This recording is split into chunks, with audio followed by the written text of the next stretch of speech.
If they lie to their own family, they'll lie to you. If you have somebody that tells you that they lie to their girlfriend, or they lie to their mom, or they lie to their loved ones, they will lie to you.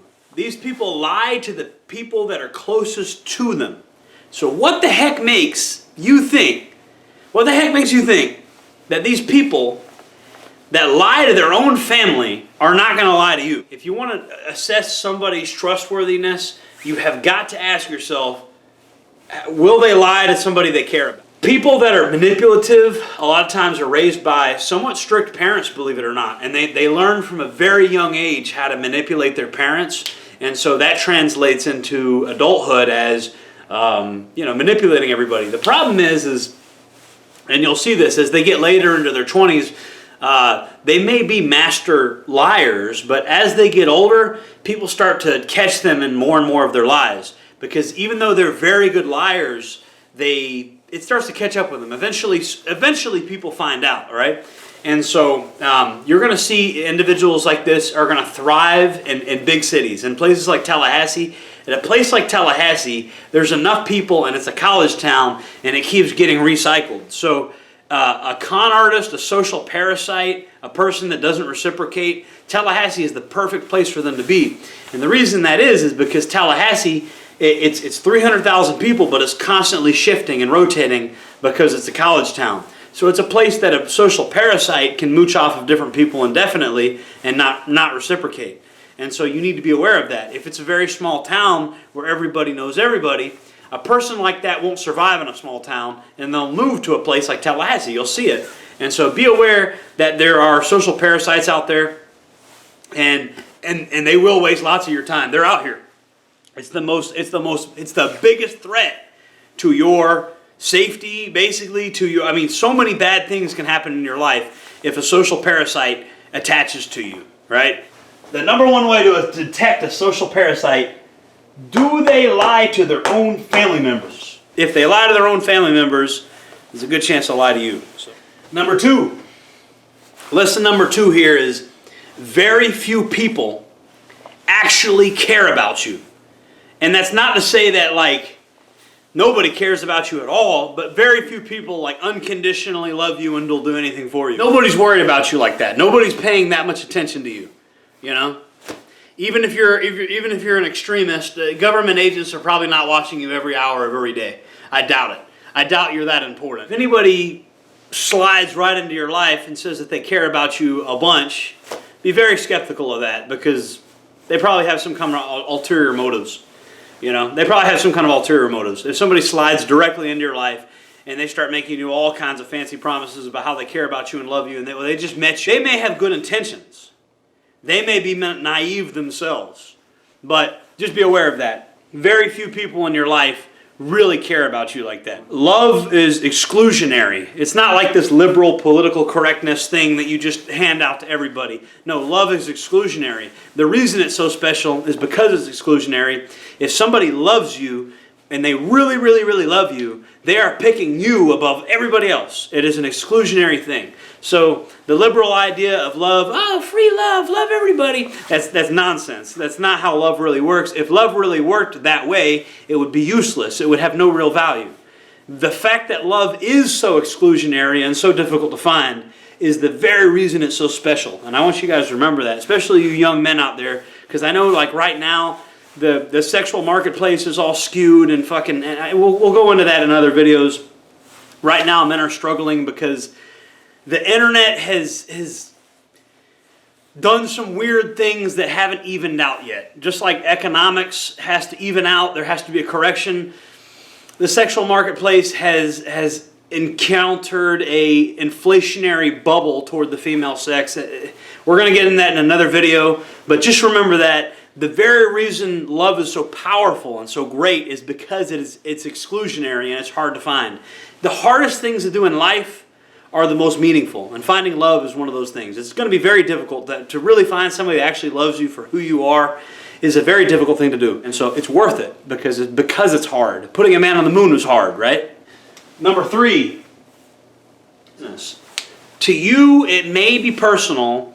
To them, it's just business. It's particularly true when you're dealing with the legal system.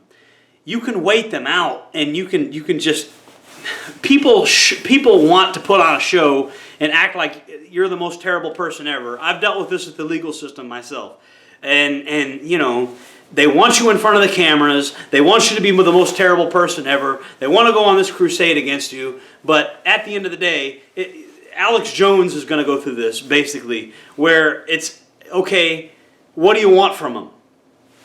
Eventually, he just files for bankruptcy and he starts a new website, and then you can get the old website from him, but it's nothing without him, so it's going to die. So what are you doing other than just showboating for the press? And you need to realize that. Like, for many people, you are just a career.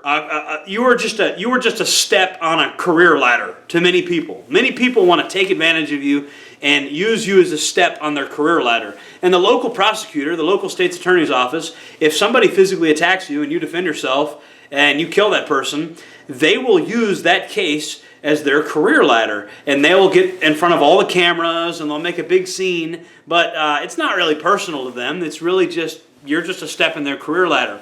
Don't end up a pawn in somebody else's machine. Don't end up as a stepping stool in somebody's career. To you, it's personal. To them, it's just business. And there's so many other areas in life where this applies. There's a lot of things in life where you think people are personally coming after you, and they may be on some level, but you can wait them out. What is personal for you is just a matter of business for somebody else. Whatever situation you're in, dealing with a bureaucracy, dealing with government, it's personal to you. It's not personal to them. Use that to your advantage. And there's a lot of ways you could do that. It's really beyond the scope of this video. Okay, so number 4. A good leader and a crash dummy actually have some things in common. Don't be a crash dummy. Don't be a fall guy. Don't do that stuff. Be a leader. Take that selflessness, take that willingness to fall for the greater good, and do it in a way that's constructive. That's the right mental energy to have. Like the loyalty that many of these crash dummy people have toward their friends. That's the right mentality to have, but it's misguided, and it's being given, that energy is being given to people that absolutely 100% you're giving that energy to people that do not deserve it. It's great energy. You need to find people that deserve that to give that energy to. And I'm telling you right now, it may be hard to find those people. So keep that energy in reserve until you really need it. You know, save it for when you're older, for the most part, because you taking the fall for somebody and going to prison, no, don't do it. I'm telling you, don't do it. I've already done it. All right, number 5. When shit gets real, virtue signalers vanish. All right, so when the chips are down, everybody's like, yeah, we're liberal, we're liberal, we're liberal. And then the liberal policies get put in place, and the prices at the grocery store start to rise, and I'm like, yeah, let's vote for the other guy. I mean, this election is a perfect example of this one. Everybody's a liberal until shit gets real. A liberal can be turned into something else entirely if his stomach is rumbling. The opposite of a liberal. I'll just leave it at that. I have seen it with my own eyes. A liberal turn into the very opposite of a liberal if his stomach was growling. So liberals are liberals until their stomachs are growling, and then they want to be a best friend. Say it one more time. When shit gets real, virtue signalers, they're nowhere to be found. The people claim to have these beliefs. They claim to have these ideologies and stuff. And what you'll find is when the chips are really down, when there's really desperate situations, when there's food shortages or riots or people are in danger, these ideologies change really, really, really fast. 7. The right woman can be a constructive or destructive force in your life, right? And we've seen this time and time again. We've seen the right woman can help a man and bring a man to new levels. And we've also seen women destroy men, right? And a huge part of the problem is these kids, both male and female, were raised in single-parent households. And so women don't know a good man when they see one because they weren't raised around them, so that they don't know that when they see one. And a lot of men never grew up, and they're still boys. I mean, if you go around town right now, you'll see a lot of men are dressed like they're 12 years old or something, bro. I mean, I'm just being honest. Like, a lot of you men dress like you're still like 15 or something. You know what I mean? And so you didn't have a male role model in your life.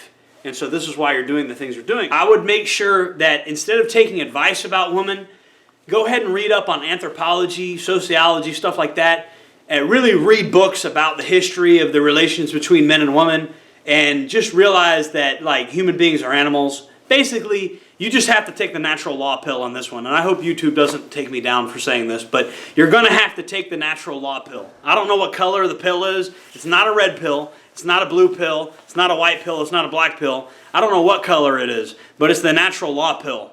And I want you to take the natural law pill. I want you to study the eternal laws of nature, study anthropology, sociology, things like that, and you'll come to realize that human beings have a certain way they've operated for thousands of years, and basically, you as a man, you just have to be more of a man. You have to be more of a provider. You have to be more sure of yourself, more confident, and you have to be willing to say no more. You got to start saying no. That's another video. That's a whole nother video right there. You got to learn to tell people no in general, especially women, and women will respect you more, and you'll get better women in your life if they witness you telling people no. You need to learn how to say no to people and assert your interests, and you need to let people know that you have limits, you have boundaries, and that those boundaries need to be respected. You need to do that. It's a huge thing that I had to learn in my own life, and you need to learn that too.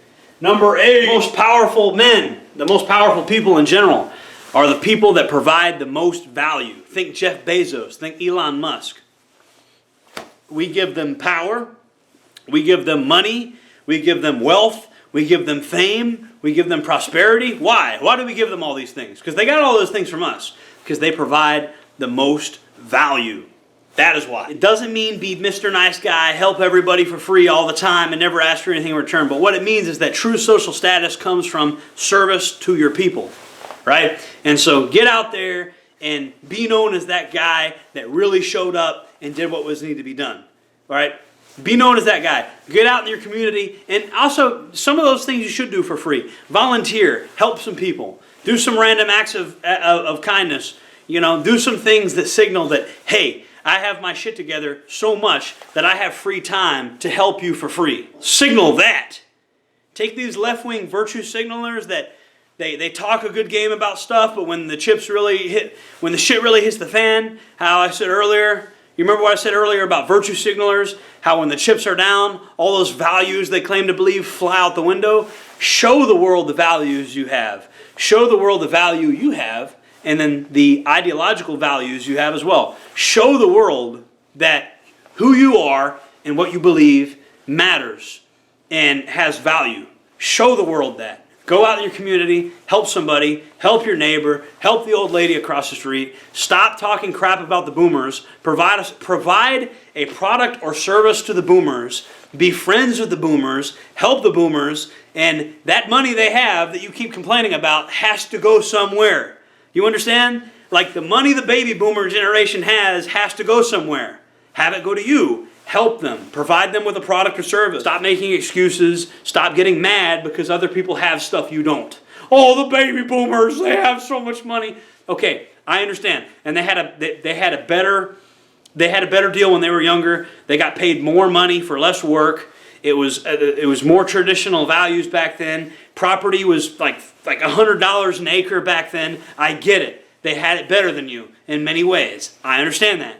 But complaining about it, bitching about it, acting like they owe you something just because they're happy and successful, they don't owe you anything.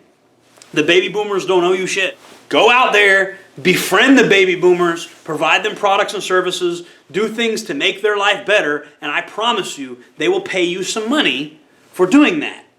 They will reciprocate. They're not just going to sit there with all that money and like, oh, we want to screw the millennials over. That's not what baby boomers are thinking. I'm telling you, and most of the people I hang out with are Gen X and baby boomers. I don't hang out with that many millennials or Gen Z because, quite frankly, most of y'all are whiners. And I'm doing better in life because I don't hang around with people that are whiners. So I hang out with mostly Gen X and boomers. Number 9, don't talk your way out of a good deal.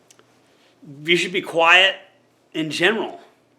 Speak when you have something of value to say and when you're sure you have something of value to say. Otherwise, there's no need to really talk that much. Speak when you are sure you have something valuable to say. Don't just have diarrhea of the mouth. My grandfather used to say, don't have your brain be like a gumball machine to where random shit that pops, you can think something without saying it. You might have a really good deal in front of you. You might be negotiating something or anything in life. You might have a good deal and you might literally just talk your way out of that good deal. I've seen it time and time again. I've seen girls that were flirting on dudes and they keep running their mouth and then the girl loses interest because of some crazy shit that he said and he talked his way out of a good deal. I've seen salesmen talk too much, talk their way out of the deal. I've seen it. So do not talk your way out of a good deal. It can happen. It happens every day in every city of every country. It's happening. People are talking their way out of good things. Number 10. And I'm leaving you off with this one. This is one of the most important. The more you show, the less you probably actually have. Right? And a lot of dudes out here are going to the car lot and they're buying a fancy new car at a 25% interest rate and they basically live in that car. And then they get the girls. Oh yeah, the ladies love that guy. And so now this guy gets one of them pregnant. Now a guy that lives in his car is on the hook for child support. And then he wonders when he turns 50 and he has nothing. He wonders why. How did this happen? How did this happen? I had nothing. I lived with my mom and then I bought a car, a fancy shiny new car at a 25% interest rate so that I could hang out with all these dumb girls and impress them so I could get one of them pregnant. And now I'm 50 years old and I don't own anything. I mean, you don't see how that's a recipe for disaster? You don't see that? And so, again, the more you actually have, the less likely you are to show it off all day. Many people that live in my area that I live are very quietly sitting on about 1 or 2 million. They got a 401k, stuff like that. And they're driving around old beat up pickup trucks. You wouldn't even know that they're a millionaire, but they're driving around old beat up pickup trucks. You have a lot of dudes that want to be like the rappers. And they take all their money and they spend it all night at the nightclub. You know what I mean? I mean, you got guys living in Section 8 housing that have like no cleaning supplies to get rid of the roaches in their house, right? No food in their fridge other than what food stamps can buy. And then you go to the nightclub and you throw all your money around in one night and like you want to pretend that you have a lifestyle that you don't even really have. And so avoid falling into this. Avoid falling into this. Avoid mimetic desires. Avoid doing what everybody thinks is cool and just be yourself. I'm serious. Because you will find the true, authentic you, the older you get, is so cool. So much cooler than the fake version of yourself. It's like, fuck that fake version of myself. The cool, authentic you is actually way cooler. It may take longer for you to realize that vision of yourself and to become that version of yourself. It may be quicker to go to the nightclub with $300 and to pretend you're some big baller, spend all your money in one night. That might be a quicker way to feel like a big shot, but it's fake. It's a fleeting, fake thing these guys are doing. The real you, the you that most people don't have the courage to embrace, the true, authentic self of the person you could be, you're afraid of it probably. If you're the average dude right now, if you're 18, 19, 20 years old, you're probably afraid of that person. You're afraid of yourself, and you are the actual thing holding yourself back because it's going to be hard. It's not going to be easy. It's easier just to do the quick thing, to go to the nightclub with $300 and act like you're some kind of baller or something. You know what I mean? Start throwing money around, you know, but I mean, the only path that's going to lead to is misery. You're going to have a kid with a girl that is not ready to have a kid. You're not ready to have a kid. And it's just like you're going to get addicted to drugs. You're going to get addicted to alcohol. And instead of being a responsible dude that has his shit together, you're literally going to be a vassal. Everything about your life is going to be controlled by other people. And I mean, like, what's gangsta about that? What's cool about that? Everything about your life is dictated and controlled by other people because you were irresponsible and gave into your impulses. So that's not cool. That's no way to live. And I'm just trying to tell young men out there, like, don't let that happen to you. There's people that want you to fall into these traps. It's being pushed on you for a reason. There are people out there that want you to fall into these traps. They don't want you to be free. You understand? And I don't want you guys to fall into these traps. I'll do everything in my power to keep you from falling into these traps. But you're going to have to do that yourself. I can't do it for you. And so this is my life advice for young men right now. And older people. Quite frankly, some of you older people need to hear this. So keep this in mind, everything I've said. If there's anything I've missed, leave it in the comment section. I would definitely appreciate it. And I might even include your comment in a future video. Jordan Jareb, signing off. Thank you.